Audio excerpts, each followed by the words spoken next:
नमस्कार, मैं हूं हुसैन और इस समय हम वार्ड क्रमांक 28 में हमारे साथ चर्चा करने के लिए कांग्रेस प्रत्याशी पार्षद पद की प्रत्याशी नीता मनोज तांगड़ी जी हैं। उनसे बातचीत करेंगे, उनसे जानने का प्रयास करेंगे कि वो मैदान में क्यों उतरे हैं और क्यों पार्षद बनना चाहते हैं।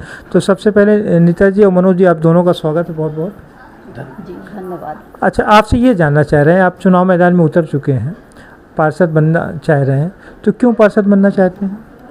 वार्ड के विकास के लिए। मतलब आपके वार्ड में विकास नहीं हुआ है, तो कैसा विकास होना चाहिए आपके हिसाब से? वार्ड में जो असुविधाएं हैं वो सारी सुविधाओं को उपलब्ध कराना है। सामुदायिक भवन नहीं है, लाइट के ऐसे मिशन हॉस्पिटल में हम भ्रमण में गए हुए थे, वहाँ पे तो कई ऐसी जगह हैं जहाँ पे तो बिजली के पोल ही नहीं हैं जी।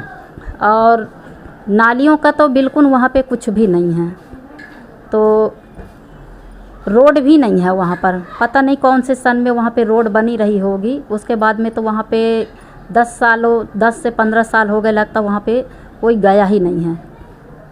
मतलब आपका कहना है कि आपके वार्ड में नाली, सड़क, पानी, बिजली, रोड की सारी समस्या है, जिसका निदान आप अगर चुन के आती हैं, आपको यहाँ के मतदाता चुनते हैं तो उसका निदान आप कराएंगे। अच्छा, आपको क्या लगता है, आपने एक नई बात कही कि सामुदायिक भवन होना चाहिए आपके वार्ड में, तो इसके लिए आपके प्रयास रहेंगे? जी बिल्कुल रहेंगे। अच्छा, जैसे आप जनसंपर्क में जा रहे हैं अपने कई समर्थकों के साथ, तो लोगों का क्या रिस्पांस, मतलब लोग क्या कह रहे हैं वार्ड की समस्याओं को लेकर?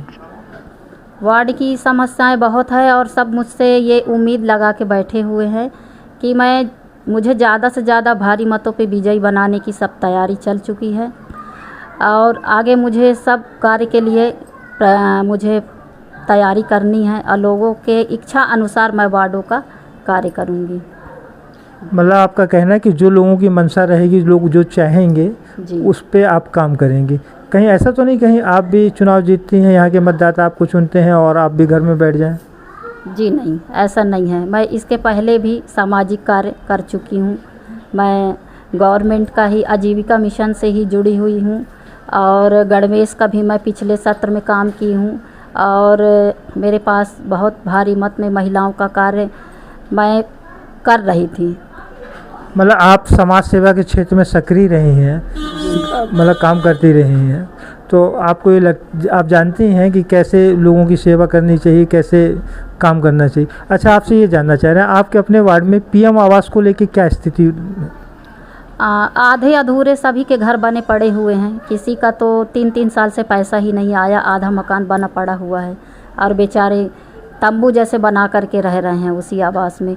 और 60 से 65 साल के जो वृद्धा हैं, विधवा हैं, उनके पेंशन ही नहीं आ रहे हैं।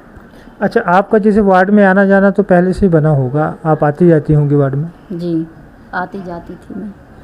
तो यहाँ पे जैसे मुख्य समस्या आपने बताई कि सड़क का बहुत बड़ा अभाव है, नालियाँ नहीं हैं, बिजली के पोल भी नहीं गड़े हैं जी। इसके अलावा और आपको क्या लगता है? आपने एक चीज़ बताई सामुदायिक भवन बनना चाहिए, इसके अलावा और क्या सोचती हैं क्या होना चाहिए? जैसे पार्क की ज़्यादा डिमांड रहती है। पार्क, बच्चों के लिए एक अच्छा सा पार्क हो, स्कूलों का अच्छा वो हो, अच्छा कोई सरकारी है ना, स्कूल हो, अच्छा कोई सरकारी स्कूलों का निर्माण हो और आंगनबाड़ी जैसे हैं, तो उनमें भी हमसे जो भी सेवाएं बनेंगी वो सरकार से हम मांग करके वो सारी सुविधाएं और उपलब्ध कराएंगे। मनोज जी, आपकी पत्नी पार्षद पद की प्रत्याशी हैं कांग्रेस से, आप भी वार्ड में जा रहे हैं, जनसंपर्क कर रहे हैं, लोगों के बीच में जा रहे हैं, तो लोग किस तरह की समस्या बताते हैं? देखिए समस्या तो सबसे ज़्यादा है नाली की और लाइट की। खंभों में लाइट नहीं है और पूरी सड़कें टूटी हुई हैं। ये तीनों समस्याएं तो ज़्यादा, और कई जगह तो नल ही नहीं है। नल है तो कनेक्शन नहीं है, और कनेक्शन है तो पानी नहीं आ रहा। अच्छा, जो पूर्व पार्षद रहे होंगे, मतलब इससे पहले जो पार्षद थे, तो वो उनके द्वारा कोई प्रयास किए गए? उनके द्वारा सिर्फ घूमा फिरा गया यहाँ, बाकी प्रयास किए होते तो ये रोडें बनती, नालियाँ बनी होती, नलों में पानी आते। यहाँ तो ये स्थितियाँ थी कि पार्षद घूम के चले जाएं, फिर उन्हें दिखाई नहीं देना है, 11 बजे सो के उठना है और वार्ड में कभी कभी नज़र आ जाना है। ऐसा यहाँ के पार्षदों की स्थिति थी। जो इतना बड़ा गड्ढा बना हुआ है। अच्छा, आपके घर के सामने भी स्थिति एक बहुत बड़ा गड्ढा बना हुआ है? जी हाँ, गड्ढा पानी भरा हुआ है। तो इसको लेके कभी आप लोगों ने कोई आवाज़ नहीं उठाई? मैंने तो क्या, मोहल्ले वालों ने भी कई बार बोला, मगर बताया ना कि जिस प्रकार पार्षद का कि घूमना फिरना आके देखना, घूमना और चले जाना। लेकिन प्रयास कुछ नहीं प्रयास किया कुछ गया। नहीं, मैंने खुद ही मिट्टी डलवाई कई बार। अब ये है कि देखिए, ये अभी बीच में जो सीवर लाइन का काम चल रहा था तो ये पूरी सड़क कीचड़ से लथपथ थी, लोग आना जाना नहीं कर पा मैं रहे। आपको बताता हूँ एक घटना यहाँ सलूजा सीमेंट के पास। सलूजा सीमेंट के सामने वाली पुलिया का निर्माण मैंने और सलूजा जी और जैन साहब बिस्किट वाले तीनों ने मिलके हम लोगों ने पुलिया बनवाई है, वो अपने पैसे से। नगर पार्षद को, अपने वार्ड के पार्षदों को 50 बार हम लोगों ने कहा होगा। हम लोगों की गाड़ियाँ टूटती थी, नाली में धंस जाती थी गाड़ियाँ जाके, तो हमारा तो 10-20 हज़ार का एक बार में खर्चा आता था। जब भी बोनट बम्पर टूटे, और सभी के पास हम लोग को समस्या, 4 व्हीलर वालों को, तो हम लोगों ने क्या किया, कई बार बोला, जब इन लोगों ने नहीं सुना तो खुद मिलके पुलिया का ही निर्माण करा दिया। हम लोगों ने तीनों ने, मैंने, सलूजा जी और क्या नाम है पार्ले जी वाले जैन साहब, सब ने मिलके लोहा, सीमेंट, रेता, गिट्टी, लेबर सब मिल बुला के हम लोगों ने अच्छा पुलिया बना दिया, जिस पर से आज पार्षद महोदय बाकायदा खुद निकाल रहे हैं अपनी गाड़ी।